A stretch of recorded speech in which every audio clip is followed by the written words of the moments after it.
Sisi wenyewe ni maadui wenyewe kwa wenyewe. Ukitaka uone kwa sisi wenyewe maadui kwa wenyewe, ifuatilizie hiyo issue ya Free Jux, afu kawaangalie wapopo wanavomtetea Priscilla. Pale ingekuwa ni mbongo, ndio yani labda mbongo aliolewa na Nigeria, afu wa Nigeria wakasema kaka yao anakondeshwa. Pale wabongo wote wangehamia upande wa Nigeria, wangekuwa wanamchamba ndugu yao. Tujifunzeni kupenda vitu vyetu. Tujifunzeni kujipenda sisi wenyewe kwa wenyewe, hasa inapokuja issue za utimu wa manchi. Yaani sisi tuwekeane kifua mbele. Lakini nyinyi ndio mmekalia papashuta. Aliyekonda kaka yenu, mnawachamba mawifu zenu. Kosa la nani? Si kosa sisi huku kaka yetu ndio anananilia. Mwanaume kabisa aende ukweni afu akonde. Nafikiri sifa nzuri mnamtia. Alishwi, ali. Sisi huku hatuwezi kunanilia, lakini wabongo wengi sana kazi yao ni kunanilia. Hawapendani.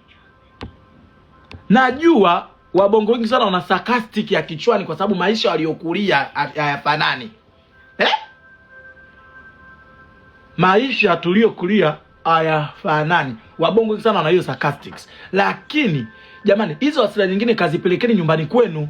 Hasira nzuri mnaenda kumpa baba yako na mama yako mwenetu. Au ndio wenye makosa.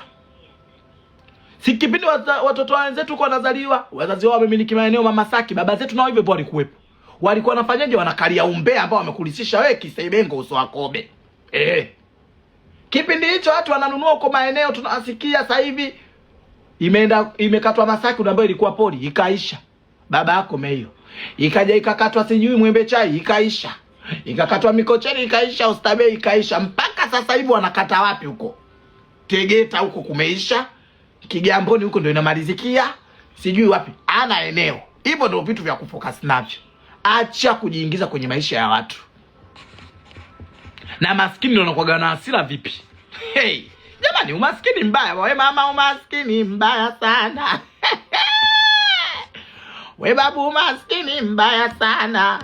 Tunacheza hapo ulipo na luka hapo uliko mama hapo ulipo na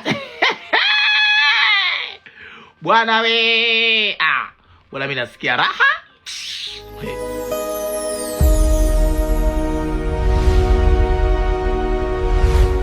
Bongo Zone Media. Tunazungumza na dunia.